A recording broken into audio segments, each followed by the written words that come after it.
As is the case with any popular game being played by millions across the world, Sekiro's Shadows Die Twice players have done some pretty incredible things while playing the game, or inspired by it. Whether that's small but smart mods, single moments of insane in-game stunts, or achieving some stuff you wouldn't have thought possible, in this feature we're going to be taking a look at 15 of these things. Insane speedrun. While millions have been struggling with getting past one boss or another, and wondering whether they'll ever even be able to finish Sekiro, one speedrun specialist, going by the name Distortion2 on YouTube, has achieved something incredible. A world record speedrun through the entire game in just 26 minutes and 44 seconds at the time of writing. He's constantly been beating his own speedrun records and setting new ones, so who knows, by the time we're done talking about this, he might just have set another one. Not ONIWA'S finest moment. During one of his speedruns, Distortion2 displayed and utilized an incredible exploit as well. Well, he actually displayed and utilized several, but this is just one of them. He found a way to make Gyobu ONIWA, the first real boss in the game, kill himself. Find a way to get to the edge of a rooftop on the edges of the battle arena, and ONIWA will basically ride his horse off a cliff and die. Easy peasy. Wrist-mounted axe. We see videos of people making real-life versions of tools and weapons found in games all the time. And that's exactly what YouTuber Colin Furs has been doing with Sekiro as well. In one video, he showed off a working replica he'd made of the wolf's arm-mounted flicking axe. The axe isn't quite as big as the one in Sekiro, but it flicks outward and inward and looks about as awesome as you would expect. Wrist-mounted folding shield. The axe isn't all that Colin Furs made though. Another one of the many prosthetic tools we use in Sekiro is a folding fan/shield, which looks cool as all hell and is incredibly useful in many situations. And yep, Colin Furs made one of those too. Then he stood in front of a flamethrower and blocked the flames with his newly made shield. Damageless run. While we all sit here wondering whether or not Sekiro needs an easy mode, there are some who can go through the entire game without taking a single hit and incurring any damage at all. Streamer Gino Machino finished all of Sekiro without taking any damage through the entire game, and did it all in just over an hour and 15 minutes. One-armed snake? You think stealth in video games, you think Metal Gear Solid, and Sekiro has a hell of a lot of stealth, so naturally one modder calling themselves Zully the Witch put 2 and 2 together. They created a mod that plays the iconic Metal Gear Solid alert sound anytime you're spotted by an enemy in Sekiro.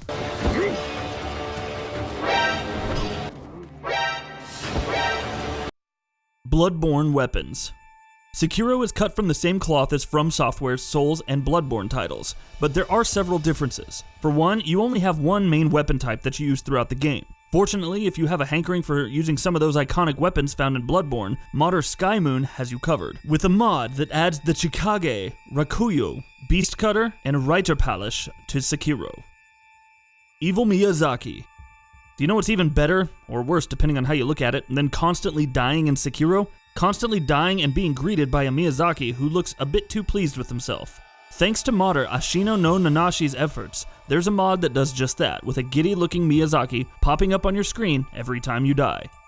Enemies die twice. Dying twice, or more than twice, is the central hook of Sekiro, which is made obvious by the game's name. But what if every enemy you came across had the same powers of having multiple lives, or, well, similar in any case? A mod made by Luke Yui makes it so that every single enemy in Sekiro has multiple life bars, which is something that the base game itself reserves only for bosses and mini-bosses. Harder exploration. Exploration is about the only thing in Sekiro that doesn't challenge every fiber of your existence, relatively speaking. But if you're the player who is none too pleased about that fact, this mod made by Jolliest Cooperation has you covered. It removes checkpoints and on-screen environmental cues that'd help you find your way around, because more challenge is definitely what Sekiro needed. Cyberpunk Shinobi. Sekiro's Sengoku Japan setting makes for a great one, providing an excellent aesthetic to serve as a backdrop while you die countless times. But if you're more of a cyberpunk person, this mod, made by Christian Bliss, might be to your taste. From the clothing, to some of the colors, to even your blade, this mod gives everything a cyberpunk flavor. There's even a Cyberpunk 2077 armband. Bobblehead Sekiro. Big head mods are something you can always expect for any game ever made, but they never quite grow old. There's just something about watching bobblehead characters traipsing through games that appeals to the inner child in us. Zully the Witch's big head mod for Sekiro is exactly what it sounds like, and let me tell you, it's a lot of fun. Sengoku Japan's famous web-slinger. The grapple hook in the wolf's prosthetic arm is a very cool tool that comes in extremely handy in a lot of situations. but it also has the potential to make you become a Shinobi version of Spider-Man. Like this moment by Reddit user McSkabit, in which the wolf is thrown into the abyss by the chained ogre mini-boss, only for him to grapple back in the nick of time, using the ogre himself. Ultimate Shinobi Master. Making use of your tools and items in boss fights is often the key to many encounters in Sekiro, but in their fight with the corrupted monk, Reddit user Space Manticore really took things one step further, making use of snap seeds, fistfuls of ash, and the firecracker, only to use a stealth death blow on a boss who'd been rendered immobile by all that had come before. Easy mode.